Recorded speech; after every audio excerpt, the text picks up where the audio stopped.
It was a chilly autumn night when Sarah first realized she had a problem. She woke up in her living room, the television flickering static and the front door wide open. Her bare feet were muddy, and her nightgown was damp with morning dew. She had no recollection of leaving her bed. Just a dream, she told herself, but she couldn't shake the eerie feeling that something was terribly wrong. Over the next few weeks, her nocturnal wanderings became more frequent. She would wake up in different parts of the house, the kitchen, the backyard, even the garage. Each time, she had no memory of how she got there. Her husband, Mark, grew increasingly concerned. "You were standing at the foot of the bed last night," he said one morning, his face pale, "just staring at me with this blank look on your face. It was creepy, Sarah." Sarah decided it was time to see a doctor. The specialist diagnosed her with somnambulism, sleepwalking, and recommended some lifestyle changes and medications to help manage the condition. For a while, it seemed to work. Her sleepwalking episodes decreased, and she began to feel more in control. Then came the night that changed everything. Sarah awoke to the sound of crickets and the rustling of leaves. She was standing in the middle of a field, the full moon casting an eerie glow over the landscape. Panic surged through her as she looked around, trying to get her bearings. In the distance, she saw the silhouette of an old barn, its weathered wood and sagging roof giving it a foreboding appearance. With no other landmarks in sight, she decided to head towards the barn. The tall grass brushed against her legs as she walked, the cold night air chilling her to the bone. As she approached the barn, she noticed that the door was slightly ajar, creaking softly in the wind. Sarah hesitated at the entrance, her instincts screaming at her to turn back. But curiosity and a desperate need for shelter pushed her forward. She stepped inside, the floorboards groaning under her weight. The air was thick with the smell of mold and decay. She found an old lantern hanging from a nail on the wall and fumbled for a match in her pocket. She struck the match and lit the lantern, the dim light revealing the barn's contents: rusted farming tools, decaying hay bales, and animal bones scattered across the floor. As she moved deeper into the barn, she felt a growing sense of unease. The shadows seemed to move on their own, and she could hear faint whispers that sent shivers down her spine. She found a dusty old journal on a wooden workbench, and, driven by a mix of fear and curiosity, began to read. The journal belonged to a man named Elijah, who had lived on the farm decades ago. His entries started off mundane, detailing daily chores and life in the countryside. But as she turned the pages, the tone grew darker. June 5th, 1937. Something is wrong. I hear noises at night, whispers that seem to come from the walls. Mary says it's just the wind, but I know better. There's something in the barn. July 12th, 1937. Mary is gone. I woke up and she wasn't in bed. I found her in the barn, staring at the loft, her eyes vacant. She won't speak, won't move. The doctor says it's a catatonic state, but I know it's the barn. It's taken her. August 20th, 1937. I hear them too now. The whispers, they're getting louder. I fear I will end up like Mary. The barn is cursed. I must end this. The last entry was dated September 1st, 1937. There was no mention of what Elijah had planned, no explanation of what had happened next. Sarah closed the journal, her hands shaking. She felt a cold breeze behind her and turned to see the loft above, the source of Elijah's torment. The whispers grew louder, echoing in her mind. She climbed the ladder to the loft, each step filling her with dread. At the top, she found a small makeshift bed and a worn-out doll. The air was colder here, and the shadows seemed to press in around her. Suddenly, she felt a presence behind her. She turned to see a figure standing at the edge of the loft, barely visible in the dim light. It was a woman, her eyes vacant and lifeless, her mouth moving as if whispering some dark secret. Sarah realized with a jolt that it was Mary. The figure stepped closer, the whispers growing deafening. Sarah tried to back away, but her feet seemed rooted to the spot. The shadows closed in and she felt an icy grip around her wrists, pulling her towards the edge of the loft. "No," she whispered, struggling against the unseen force. "Please, no." The figure's face twisted into a grotesque smile, and the whispers turned into mocking laughter. Sarah felt herself being pushed towards the edge, the floor disappearing beneath her. She screamed, the sound echoing in the dark void below. When she hit the ground, everything went black. Sarah awoke in a hospital bed, her body aching and her mind foggy. Mark was sitting beside her, his eyes red from sleepless nights and worry. "You're awake," he said, relief flooding his voice. "Thank God." "What happened?" she asked, her voice weak. "You were missing for 3 days," he said. "They found you in an old barn, unconscious. The doctors say you fell from the loft, but they can't explain the other injuries."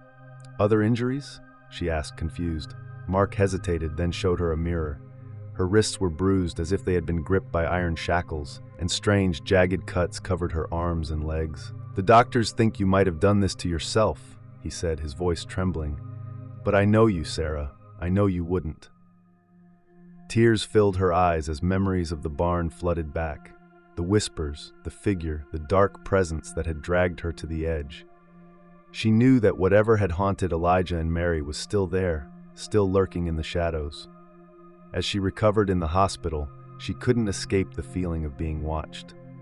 The whispers followed her, growing louder at night, filling her dreams with nightmares of the barn and the figure in the loft. One night, she woke to find herself standing at the hospital window, staring out into the darkness. Her wrists throbbed with pain, and she could hear the whispers calling her back, urging her to return to the barn. She knew then that the curse of the barn had followed her, that she would never be free. The darkness had taken hold of her, just as it had taken Elijah and Mary. And as the days turned into weeks, Sarah's will to fight the whispers waned. She knew it was only a matter of time before she would return to the barn, to the place where the darkness waited, hungry for her soul. And when she did, there would be no escape.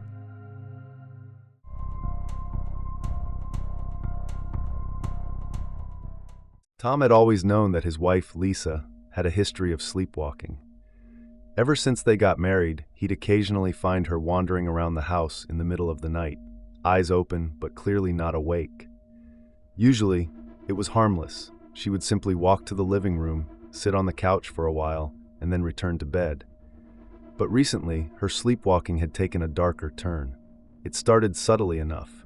Tom would wake up to the sound of creaking floorboards and find Lisa standing in the kitchen, staring out the window into the night. He would gently guide her back to bed, and she'd have no memory of it the next morning. But over the past few weeks, her nocturnal wanderings had become more frequent and more unsettling. One night, Tom awoke to the sound of clattering dishes. He rubbed his eyes and glanced at the clock, 3:12 a.m. With a sigh, he got out of bed and made his way to the kitchen, expecting to find Lisa in her usual daze. But as he approached the kitchen, he felt a chill run down his spine. Lisa was standing in front of the sink, her back to him. In her right hand, she held a large kitchen knife. The blade glinted in the dim light, and Tom's heart skipped a beat. He had never seen her pick up anything while sleepwalking before, let alone something as dangerous as a knife. "Lisa?" he called softly, trying not to startle her. She didn't respond. Instead, she continued to stare out the window, her grip on the knife tightening. Tom swallowed hard and took a step closer. "Lisa, honey, it's time to go back to bed," he said, his voice trembling slightly. She turned slowly, her eyes blank and unseeing. Tom felt a surge of panic. He had no idea how to handle this. He took another step forward, reaching out to gently take the knife from her hand. But as he reached for it, her grip tightened further, and she raised the knife slightly. Tom froze, his mind racing. He had read somewhere that waking a sleepwalker could be dangerous, but he had never imagined being in this situation. "Lisa, please," he whispered, his voice cracking. Her eyes flickered for a moment, as if she was struggling to wake up, but then they returned to their vacant stare. She took a step towards him, the knife still raised. Tom's heart pounded in his chest. He had to do something, but he didn't know what. Summoning all his courage, he lunged forward and grabbed her wrist, trying to wrestle the knife from her grip. She struggled against him, her strength surprising him. The knife flashed in the dim light as they grappled, and Tom felt a sharp pain as the blade sliced across his arm. "Lisa, wake up!" he shouted, desperation creeping into his voice. Suddenly, she stopped struggling. Her eyes fluttered and she looked around, confused. The knife slipped from her hand and clattered to the floor. Tom quickly kicked it away and pulled her into his arms, his heart still racing. What happened?" she asked, her voice trembling. "It's okay," Tom said, trying to keep his voice calm. "You were sleepwalking again." Lisa looked down at his arm where blood was seeping through the cut. "Oh my God, Tom, you're hurt!" "It's just a scratch," he said, though the pain suggested otherwise. "Let's get you back to bed." They went back to bed, but Tom couldn't sleep. He lay awake, staring at the ceiling, his mind replaying the night's events over and over. He knew they couldn't ignore this any longer. They needed help. The next day, they made an appointment with a sleep specialist. The doctor listened to their story with a furrowed brow and suggested a sleep study to monitor Lisa's brain activity during the night. He also recommended they lock away any dangerous objects to prevent a repeat of the incident. That night, Tom locked all the knives and sharp objects in a drawer and hid the key. He set up a baby monitor in the bedroom, hoping it would alert him if Lisa started sleepwalking again. But despite his precautions, he couldn't shake the feeling of dread that had settled over him. As the nights passed, Lisa's sleepwalking continued. She would wander the house, her eyes vacant, sometimes mumbling incoherently. Tom followed her each time, making sure she didn't hurt herself or anyone else. But he was exhausted, both physically and emotionally. He couldn't go on like this. One night, he woke to the sound of the baby monitor crackling. He sat up, his heart racing. The screen showed Lisa standing in the kitchen again, but this time she was holding a different knife, a large serrated bread knife he had forgotten to lock away. Tom sprang out of bed and ran to the kitchen. As he reached the doorway, he saw Lisa standing in front of the sink, the knife clutched in her hand. Her eyes were wide open, but they looked different, more aware, almost malevolent. "Lisa," he said, his voice shaking, "put the knife down." She turned to face him, a strange smile spreading across her lips. "Tom," she said, her voice a chilling whisper, "it's time to wake up." Tom felt a surge of fear. This wasn't like the other times. Something was different. He took a step back, his mind racing. He had to get her to put the knife down without getting hurt. "Lisa, please," he said, trying to keep his voice steady. "Put the knife down and come back to bed." She took a step towards him, the smile never leaving her face. "Wake up, Tom," she whispered again. "Wake up and see." Tom backed away, his heart pounding. He didn't know what to do. He couldn't just leave her there, but he couldn't risk getting closer. As she advanced, the lights in the kitchen flickered, casting eerie shadows on the walls. The air grew colder, and Tom felt a sense of dread wash over him. He realized with a start that this wasn't just sleepwalking. Something else was happening, something he couldn't explain. "Wake up," Lisa whispered one last time, her voice echoing in the cold, dark kitchen. Tom didn't have time to react. She lunged at him, the knife flashing in the dim light. He tried to dodge, but the blade caught him in the side, slicing through his shirt and into his flesh. He cried out in pain, stumbling back. Lisa stood over him, her eyes wide and unblinking. The knife glinted in her hand, dripping with his blood. Tom felt his strength fading, his vision blurring. He tried to crawl away, but his limbs wouldn't respond. As the darkness closed in, he heard Lisa's voice one last time, whispering in his ear. "Wake up, Tom. Wake up and see the truth." Tom's vision faded to black, and the last thing he saw was his wife's blank, unseeing eyes staring down at him, a twisted smile on her lips. The next morning, the police found Lisa wandering the streets, covered in blood and muttering incoherently. She had no memory of what had happened, no explanation for the horror that had unfolded in their home. The doctors said she had suffered a psychotic break, triggered by years of untreated sleepwalking. But Tom knew the truth. As he lay dying on the cold kitchen floor, he had seen something in Lisa's eyes, something dark and ancient, something that had taken hold of her and driven her to madness. And as the life drained from his body, he realized that he had finally woken up to the truth.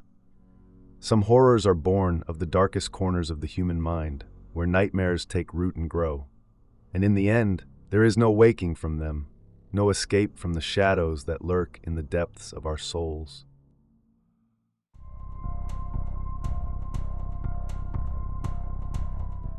The small town of Willow Creek had always been a quiet, peaceful place. Nestled in a valley surrounded by dense woods, it was the kind of town where everyone knew everyone else, and life moved at a leisurely pace. But one summer, something strange began to happen. It started with whispers of sleepwalking, first as idle gossip and then as hushed, fearful conversations. The first incident occurred with old Mrs. Harper. One night, she was found standing in the middle of Maple Street, her eyes wide open but unseeing, her nightgown fluttering in the cool night breeze. Her husband had woken up to find her missing from their bed and had frantically searched the house before finally finding her outside, standing motionless on the road. "Harper, what are you doing?" he had called out, his voice trembling. She had not responded, merely continued to stare blankly ahead. He had to physically guide her back to the house, and even then, she seemed unaware of her surroundings. The next morning, she had no memory of the incident. It was unsettling, but the townspeople wrote it off as an isolated case. However, when more people began to experience similar episodes, the town's sense of unease grew. Each night, more and more residents were found standing in the middle of the roads, their eyes vacant, their expressions eerily calm. Jacob, a young journalist who had recently moved to Willow Creek, decided to investigate the phenomenon. He had always been drawn to the macabre and the mysterious, and this was the most intriguing story he had ever encountered. Armed with a camera and a notebook, he set out to document the strange occurrences. One evening, he set up a watch in his living room, determined to stay awake and see for himself what was happening. Midnight came and went, and Jacob began to feel the weight of sleep pressing down on him. Just as he was about to doze off, he heard a noise outside.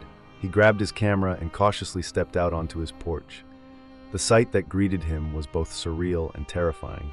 Dozens of his neighbors stood in the middle of the road, their eyes open but unseeing, their bodies swaying slightly as if moved by an unseen force. They were of all ages, men, women, and children, all caught in the same trance-like state. Jacob began to take pictures, the flash of his camera lighting up the night. As he moved closer, he noticed something even more disturbing. Each person seemed to be mouthing words, but no sound came out. It was as if they were engaged in some silent collective chant. He approached one of his neighbors, Mr. Williams, and gently shook his shoulder. "Mr. Williams, can you hear me?" he whispered. Mr. Williams did not respond, his eyes remaining fixed on some distant point. Jacob felt a chill run down his spine. He turned to leave, but as he did, he noticed something glinting on the ground. It was a small silver locket, half buried in the dirt. He picked it up, feeling a strange compulsion to keep it. The next day, Jacob tried to talk to his neighbors about what he had seen, but none of them had any memory of the previous night. They were all deeply disturbed by his account and the photographs he showed them, but no one could offer an explanation. As the days passed, Jacob became increasingly obsessed with the locket. It was beautifully crafted, with intricate engravings that he couldn't decipher. He wore it around his neck, feeling a strange sense of comfort and connection to it. But with each passing night, the sleepwalking incidents grew worse. The townspeople began to avoid going out after dark, locking their doors and windows in an attempt to keep whatever force was at work at bay. But it seemed to make no difference. Every night, more and more people were drawn out of their homes, compelled to stand in the middle of the roads. Jacob, too, began to feel the pull. One night, he woke to find himself standing in the middle of Willow Creek Road, the locket clutched tightly in his hand. He had no memory of how he had gotten there. Fear and confusion gripped him, but he knew he had to find answers.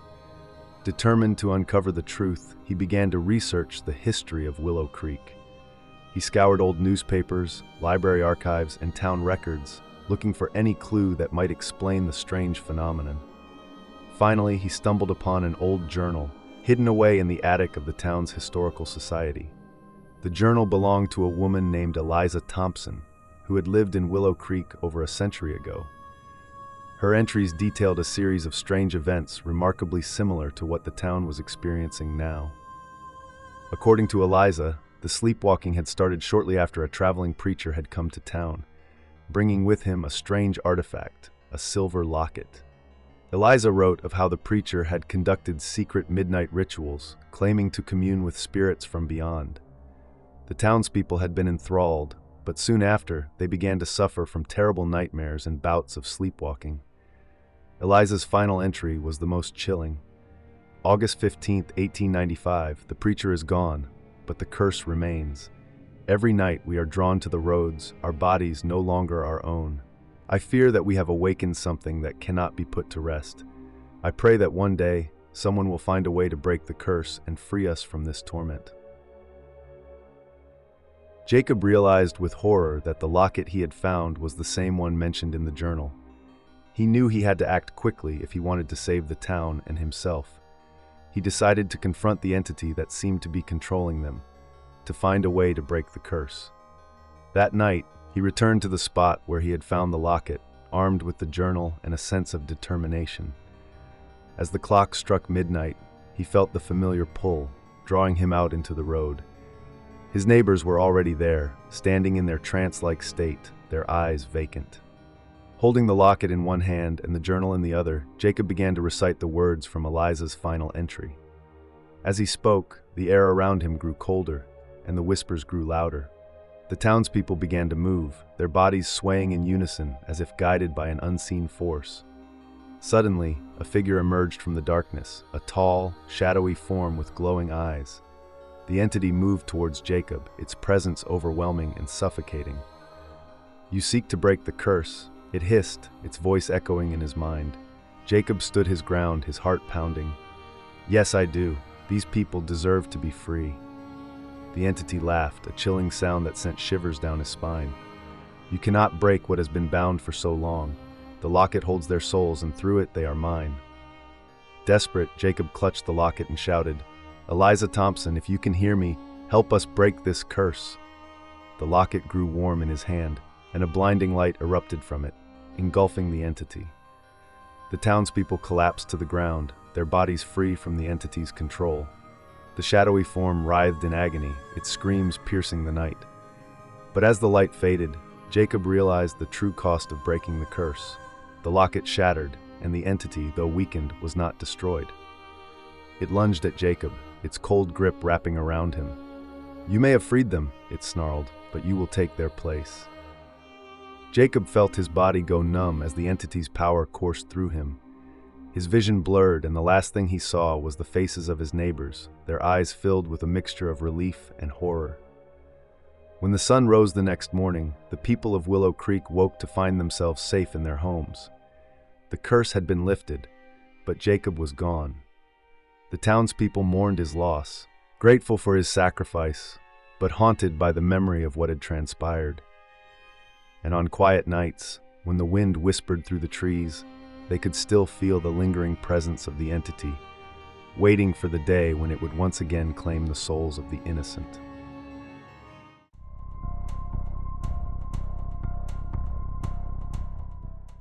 The first time it happened, Sarah and Tom dismissed it as a typical childhood oddity. Their 7-year-old son, Daniel, had always been a deep sleeper, prone to vivid dreams and the occasional bout of sleepwalking. So when they found him standing at the foot of their bed one night, his eyes open but unseeing, they gently guided him back to his room without much thought. "He's just sleepwalking," Tom reassured Sarah as they settled back into bed. "It's nothing to worry about." Sarah nodded, though she couldn't shake the feeling of unease that lingered in the pit of her stomach. Daniel had stood there for what felt like an eternity, his small frame silhouetted against the moonlight streaming in through the window. It wasn't just that he was sleepwalking. It was the way he had stared at the closet door, as if something inside had captured his attention. Over the next few weeks, Daniel's sleepwalking episodes became more frequent. Each time, Sarah and Tom would wake to find him standing in their room, his gaze fixed on the closet. They tried to talk to him about it during the day, but he had no memory of his nocturnal wanderings. "It's probably just a phase," the pediatrician said when Sarah mentioned it during a routine checkup. "Kids go through all sorts of strange behaviors. He'll grow out of it." But Sarah wasn't convinced. There was something deeply unsettling about the way Daniel stared at the closet, his expression vacant and yet somehow intent.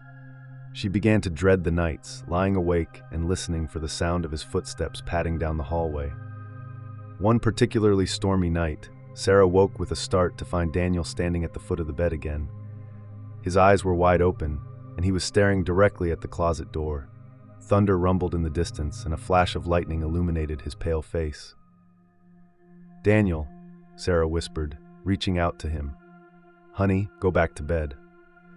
But Daniel didn't move. He stood there, as if rooted to the spot, his gaze never wavering from the closet. Sarah glanced at Tom, who was still asleep, then got out of bed and walked over to Daniel. She gently took his hand and tried to lead him back to his room, but he resisted, pulling away from her grasp. "Mommy," he said softly, his voice tinged with fear. "There's something in the closet." Sarah felt a chill run down her spine. "What do you mean, sweetheart?" Daniel looked up at her, his eyes filling with tears. "It's watching me. It wants to come out." A sense of dread settled over Sarah, and she turned to look at the closet. It was just an ordinary closet, filled with clothes and shoes and the detritus of daily life. But in that moment, it seemed to loom larger, the darkness within it impenetrable. She shook her head, trying to dispel the irrational fear that had taken hold of her. "There's nothing in the closet, Daniel. You're just having a bad dream." But Daniel shook his head vehemently. "No, Mommy, it's real. It's in there." Sarah led Daniel back to his room, tucked him into bed, and sat with him until he fell asleep. She returned to her own room, her mind racing. What if Daniel was right? What if there really was something in the closet? The next day, Sarah decided to investigate. She emptied the closet, checking every nook and cranny for any signs of something unusual. She found nothing out of the ordinary, but the sense of unease remained. That night, she and Tom decided to keep the closet door closed, hoping it might help ease Daniel's fears. They explained to him that the closet was just a closet, and there was nothing inside that could hurt him. Daniel seemed reassured, but Sarah couldn't shake the feeling that something was wrong. A few nights later, Sarah woke to the sound of Daniel's voice. She turned on the bedside lamp and saw him standing at the foot of the bed, staring at the closed closet door. His eyes were wide with fear, and he was whispering something under his breath. "Daniel," she said softly, trying not to wake Tom. "What's wrong?" Daniel looked at her, his expression terrified. "It's in the closet, Mommy. It's trying to get out." Sarah's heart pounded in her chest. She got out of bed and walked over to the closet, her hands trembling. She reached for the doorknob, hesitating for a moment before pulling the door open. The closet was empty. She turned back to Daniel, who was now crying softly. She knelt down beside him and hugged him tightly. "There's nothing there, sweetheart. It's just your imagination." But Daniel continued to cry, his small body shaking with sobs. "It's hiding, Mommy. It's waiting for you to leave." Sarah felt a cold knot of fear tighten in her stomach. She didn't know what to do. She couldn't keep living like this, with her son terrified of something that didn't exist. That night, after Daniel had finally fallen asleep, Sarah and Tom discussed what to do. They decided to take Daniel to a child psychologist, hoping that professional help might ease his fears. The psychologist was kind and patient, and over the next few weeks, Daniel seemed to improve. He stopped sleepwalking, and the nightmares became less frequent. Sarah began to hope that the worst was over. But one night, just as she was drifting off to sleep, she heard the sound of footsteps in the hallway. She sat up, her heart pounding, and saw Daniel standing in the doorway, his eyes wide and vacant. "Daniel," she whispered, getting out of bed. "What's wrong?" He didn't respond, just turned and walked down the hallway towards his room. Sarah followed him, feeling a sense of dread settle over her. When she reached his room, she found him standing in front of his own closet, the door slightly ajar. "Daniel, go back to bed," she said, trying to keep her voice calm. But Daniel didn't move. He reached out and slowly opened the closet door. Inside it was dark, the shadows deep and impenetrable. "Mommy," he said softly, his voice trembling, "it's in there." Sarah's heart raced. She stepped forward, peering into the darkness. She saw nothing, but the air seemed to grow colder, and she felt a sense of foreboding wash over her. "There's nothing there, Daniel," she said, trying to convince herself as much as him. But Daniel shook his head. "It's hiding. It's waiting." Sarah didn't know what to do. She closed the closet door and led Daniel back to his bed, tucking him in and sitting with him until he fell asleep. The next day, Sarah decided to call in a priest to bless the house. She wasn't particularly religious, but she was willing to try anything to help her son. The priest came and performed the blessing, sprinkling holy water in each room and saying prayers to cleanse the house. For a while, things seemed to improve. Daniel stopped talking about the closet, and the sleepwalking episodes ceased. Sarah began to relax, thinking that perhaps the blessing had worked. But one night, just as she and Tom were getting ready for bed, they heard a noise from Daniel's room. It was a low, guttural growl, unlike anything they had ever heard before. They rushed to his room, throwing open the door. Daniel was standing in front of the closet, the door wide open. His eyes were wide and vacant, his face pale. Inside the closet, they could see a dark, shadowy figure, its eyes glowing red in the darkness. "Daniel!" Sarah screamed, rushing forward to grab him. But the figure moved faster. It reached out and grabbed Daniel, pulling him into the closet. The door slammed shut with a force that shook the room. Sarah and Tom pounded on the door, screaming Daniel's name. But there was no response. They tore the door open, but the closet was empty. Daniel was gone. They searched the house, the yard, the entire neighborhood, but there was no sign of him. The police were called, and a massive search was launched, but Daniel was never found. The house felt empty and cold without him. Sarah and Tom were consumed with grief and guilt, unable to understand what had happened. They moved away, unable to bear living in the house that had taken their son. But no matter where they went, Sarah couldn't shake the feeling that something was watching her, waiting for the right moment to strike. And at night, in the silence of their new home, she could still hear Daniel's voice, whispering from the darkness. "It's hiding, Mommy. It's waiting for you."